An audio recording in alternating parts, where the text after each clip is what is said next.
You can hear it again. He is not here. Why? For he has risen. Who you were 10 minutes ago is no longer here because you have risen.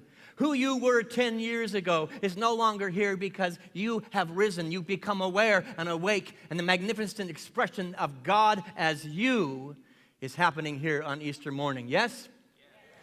We have some chaplains on duty that are holding that very thing for you. They see you as a risen light, as a risen consciousness. Jacinta's holding sacred space for right now. So at any point you feel like you're being crucified, I hope you don't feel like that in the sermon.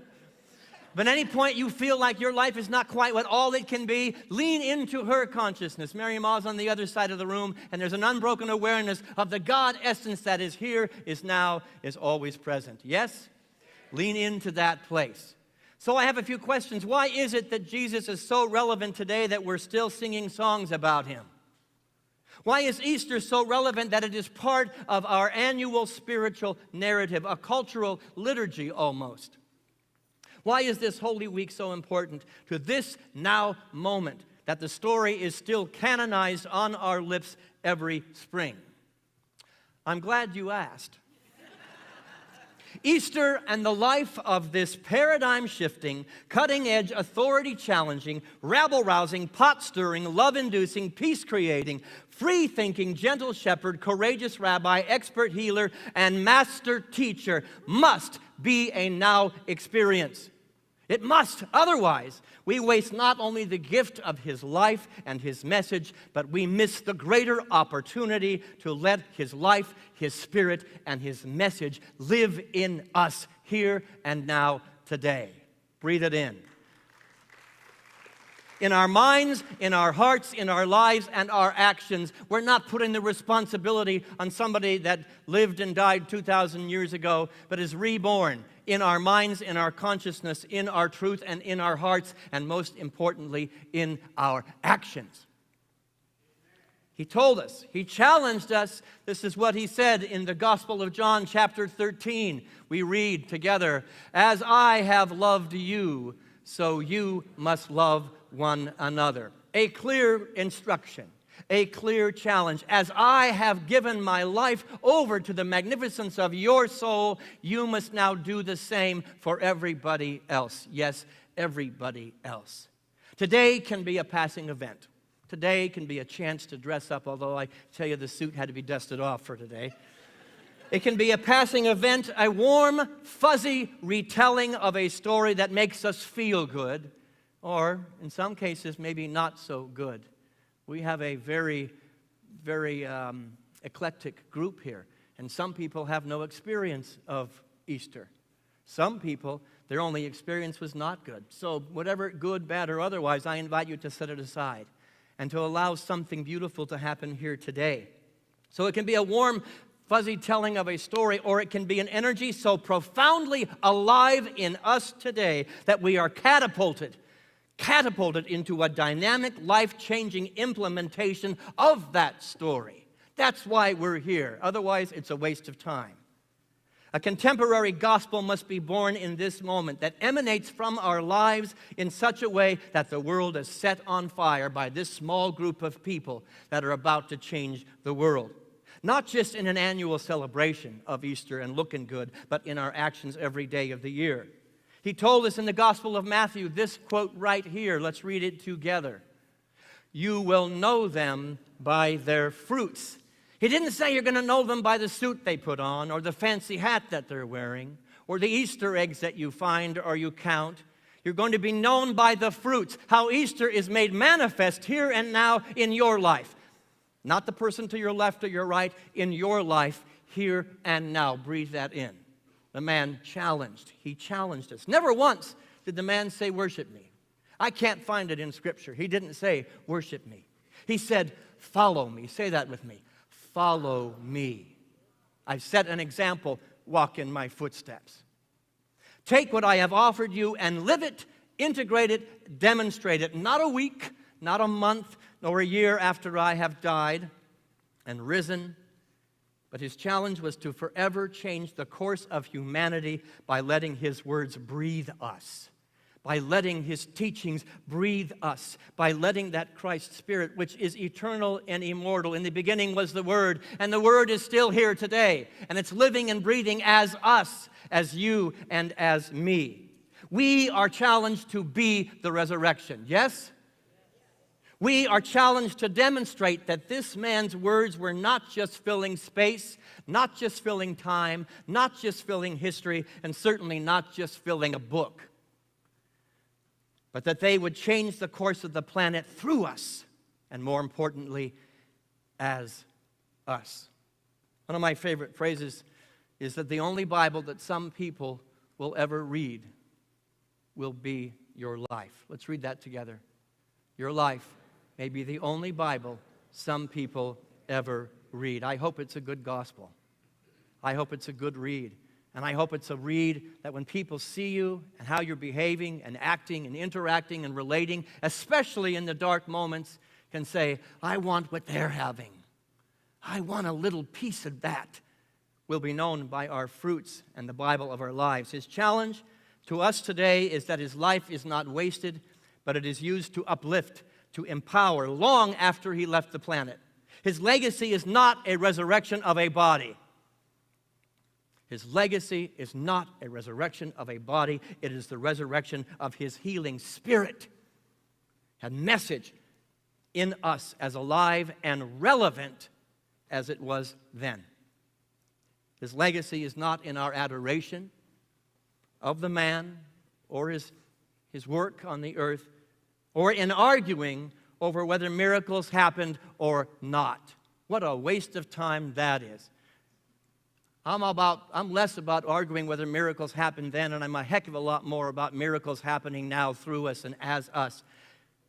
The miracle is in being the vision that he saw within us, plain and simple. That is the miracle. To be the person he called out, to be the person that he saw, the person that was not limited, the person that did not let anger overcome them, that did not let fear and sadness overcome them, but the person that he saw in your heart. Take your hand and place it upon your heart. He saw it in your heart. A consciousness, one man with a higher consciousness that saw the good of all people. I don't care today if he turned water into wine. I don't care today if he cured blindness or healed the leper or raised himself or anybody from the dead. You can take your hand off your heart if you want. You were waiting for permission. Wow, you're so dutiful today. Quit waiting for anybody to give you permission to be you. You don't need my permission or Jesus' permission or any church's permission to shine. That's what Easter is about. That's what resurrection is about.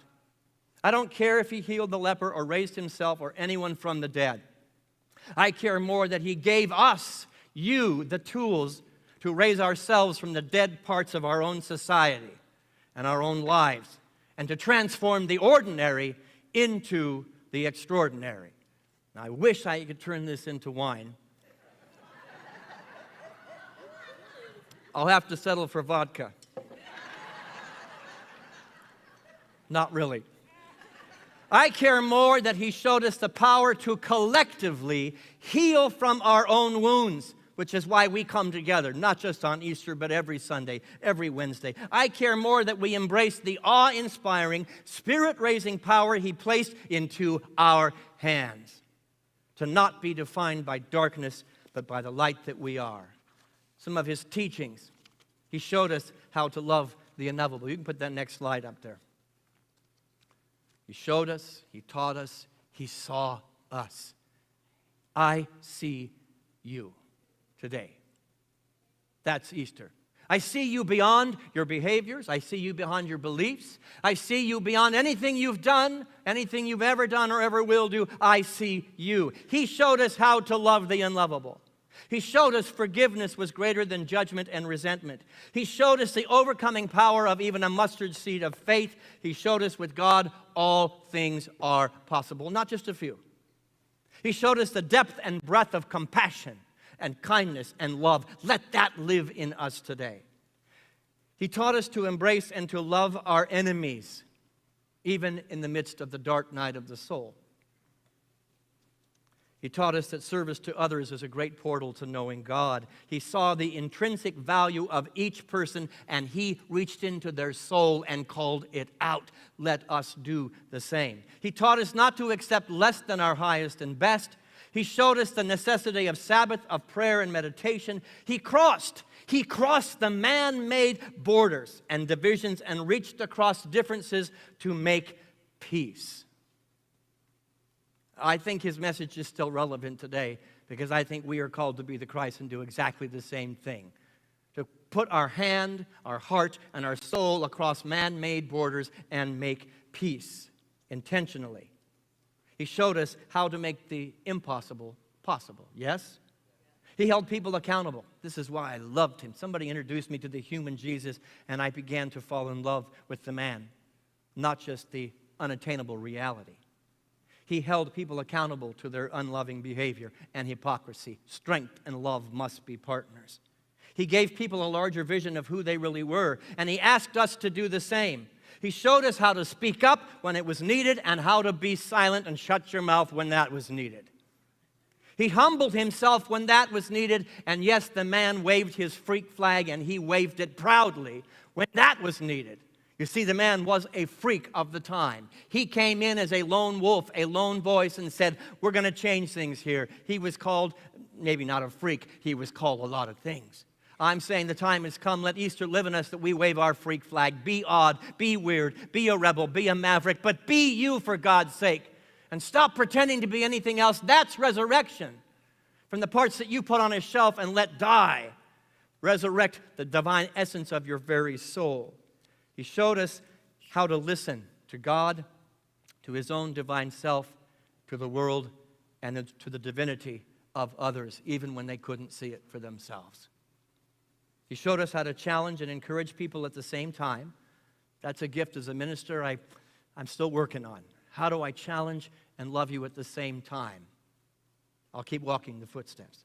He demonstrated that we are not defined by metaphorical betrayals, denials, or crucifixions, but only by the power that has been given to us by God to transcend them and to rise above them.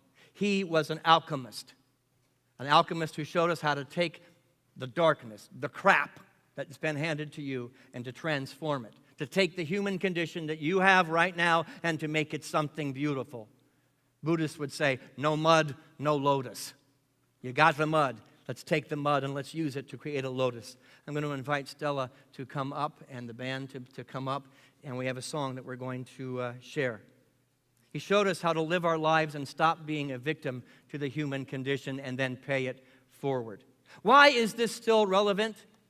Because these lessons, these concepts, and these demonstrations are not and have never been isolated truths and powers, but eternal, internal, and universal ones. Just a little bit of music behind. There are people hurting today.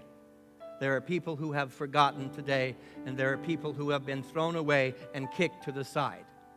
There are people today who need hope, who need healing, the hope and the healing that you are charged to bring to them.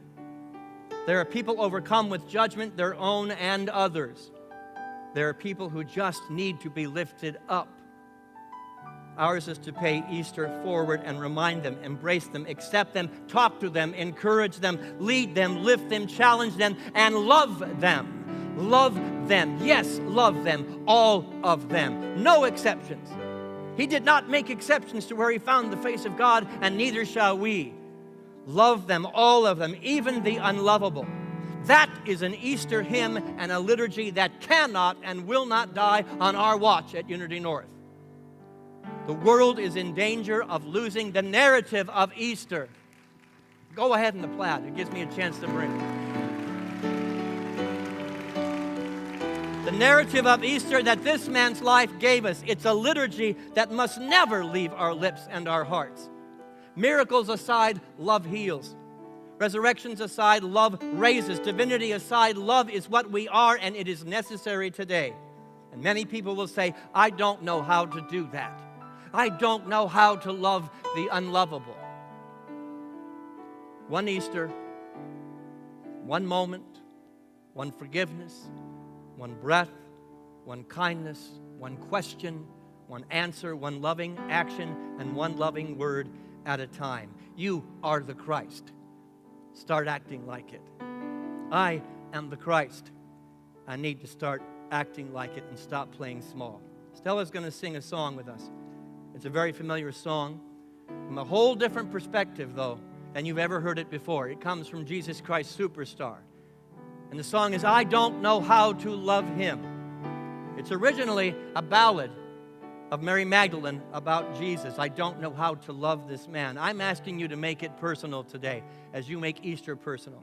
Make it a ballad of your limited human mind to know how to channel your Christ essence to the unlovable. How to channel your Christ essence to your enemies that you have made in mind and heart. How to be Easter's legacy. How to be a resurrection. How to be the second, the third, the fourth, and the 5 millionth rebirth. The second, third, fourth, and 10 millionth coming of the Christ. Not just in here, but out there. It is in asking the questions that this song asks that we will find love's anthem, Easter's anthem, and allow Easter to be a here and a now experience.